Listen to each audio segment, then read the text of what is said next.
Rev up your engines!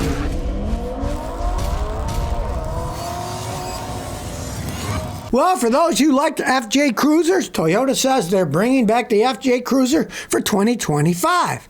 Now, I find it very interesting because it's not going to be a four-cylinder turbo, right? They say it's going to be a V6 engine. It's going to be a 4-liter V6 engine, that reliable 4-liter that Toyota's made for ages, with 285 horsepower. And you can either get a 6-speed manual or a 6-speed automatic. Now, the thing is, this kind of interests me because it's only rated at 23 miles a gallon. The main reason they got rid of them is because they were gas hogs. They still are going to be gas hogs, obviously. If they're bringing it back with a V6 engine, it only gets 23 miles a gallon. Why did they stop making them in the first place? They should have just kept making them, you know? You never know. I guess they're all trying to pull all the stops out. Volkswagen's bringing the Beetle back in 2025. Now Toyota says they're bringing the FJ Cruisers.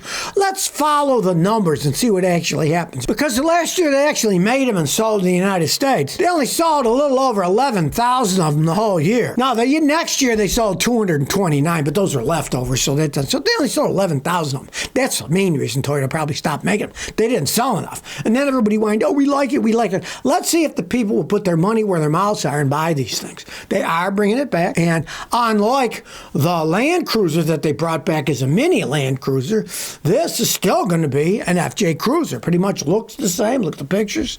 And it's still got the V6 engine. So, hey, I guess they turned tail on having to get better gas mileage because it's still pretty much a gas hog in terms of modern cars. But somebody wants something like that that's off-road capable, up in the air. They don't care that much about gas mileage. Well, if you think things are bad in the United States of the car industry, it's even worse in Europe. I just read an article, and it was entitled, Auto Giants Endured a Torrid Time in 2024, and few expect 2025 to be much better. The European car sales are even worse than in COVID times now. There's lots of reasons, but just like in the United States, the prices are high. People aren't buying. Look at Volkswagen. They told their workers, oh, we're never going to lay you off, shut down any factories. For 80 years, they did that. Now, hey, they're talking about laying people off and shutting down factories.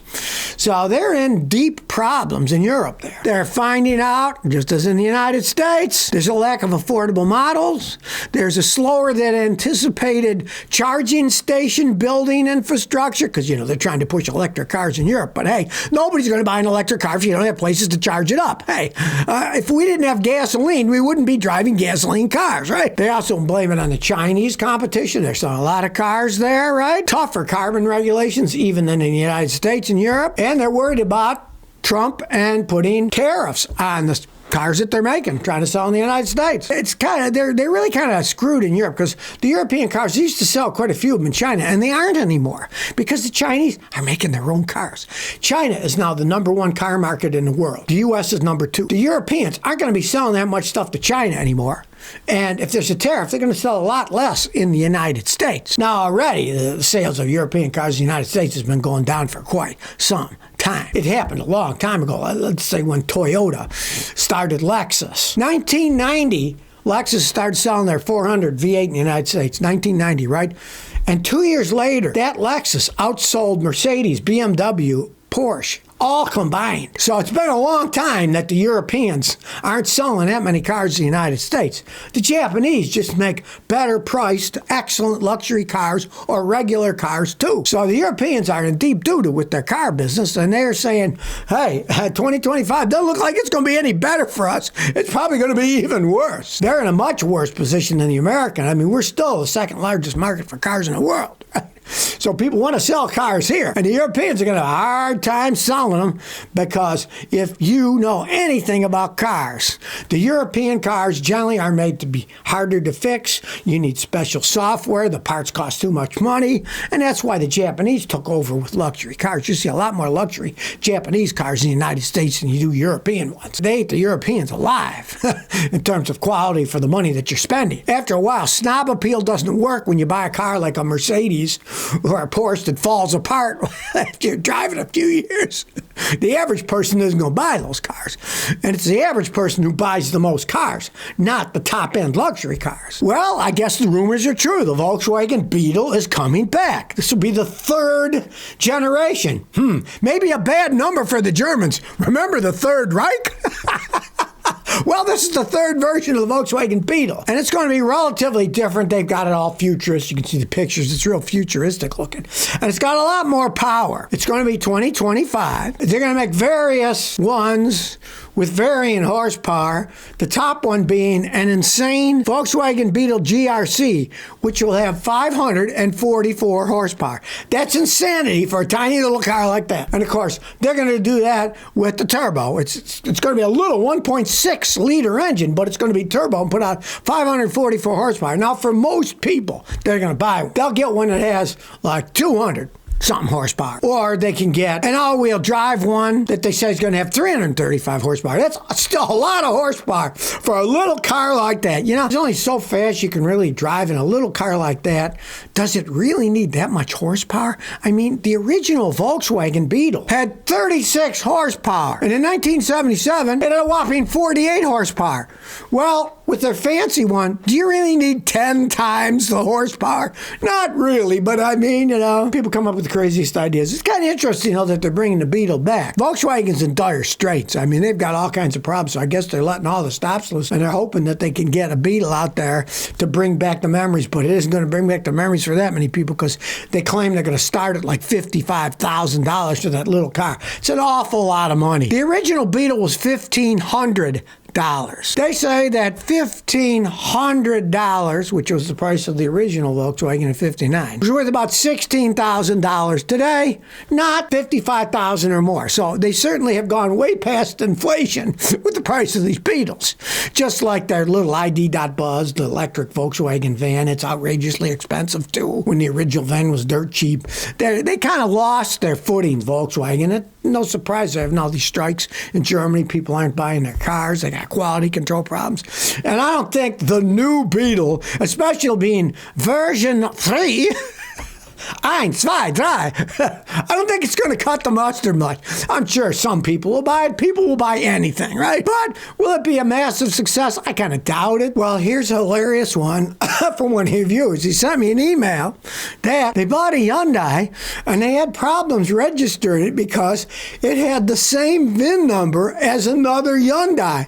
They had actually built them. He sent the pictures and 2 cars, completely different cars, but they had the same VIN number. King and Morty says, Scotty, just when I thought Hyundai couldn't get lower, you've always said about their crappy piles of junk, they've gone way lower. My friend brought a 2015 Hyundai Santa Fe Sport. We couldn't register it because it was discovered that a 2014 Hyundai Santa Fe Limited was already registered with the same VIN number. We saw something was fishy until the government agency showed us the pictures of the VIN. As you can see, everything on the VIN plates are different except the VIN numbers. So it wasn't a forgery. I certainly won't be thinking about buying a Hyundai car of any sort anytime soon. You imagine a car with the same VIN number. Now, the VIN number gives you all the specific information about the car. The reason it's called VIN is Vehicle Identification Number. It's to identify. You get your registration, your insurance, everything, right? So, what a company, you know? I mean, that kind of reminds me years ago. I had a Ford Maverick, and my friend had a Ford Fairlane, right? And one day, we went out, and I don't know, I just grabbed keys, I got in my car, and I drove home. So I get there, and I'm like, hey, the key doesn't work on a house. Well, it turns out I had taken my friend's keys. And Ford had made the same key for his 12-year-old car fit my 7-year-old Maverick. They had the same exact key. Went in and turned. Now, back in the day, there's only so many key combinations of just a plain old key. They didn't have any kind of anti-theft stuff, any chips or anything, but it's kind of funny. And then I went to call him up on the phone, and it just so happened he figured it out at the same time. When I picked up the phone, it hadn't rung yet, but there he was on the other end. He said, you took my keys. I can't get in my house. So I drove back with the car.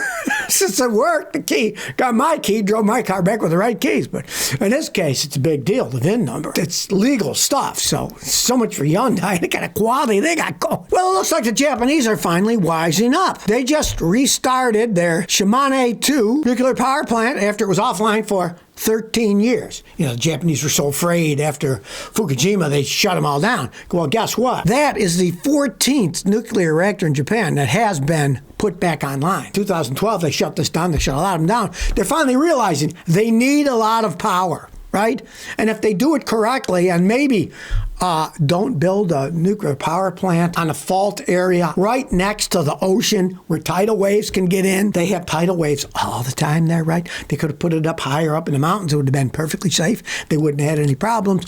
Of course, then they'd have to pump the water uphill. It costs more money, right? Sometimes being cheap doesn't pay off, but even the Japanese now are realizing nuke is a way to go to get enough power. People use a tremendous amount of electricity, and these little windmills and solar panels do not cut the mustard. Plus, they don't last that long either compared to what a nuke power plant could go for decades and still put out a lot of power, right? And the newer ones, they make them so that they're even more efficient. So, finally, even the Japanese are wising up that, hey, maybe we shouldn't have this knee-jerk reaction, like just shutting all the nukes down just because one of them blew up because we built it in the wrong place and the people that ran it didn't do such a hot job. So if you never want to miss another one of my new car repair videos, remember to ring that bell.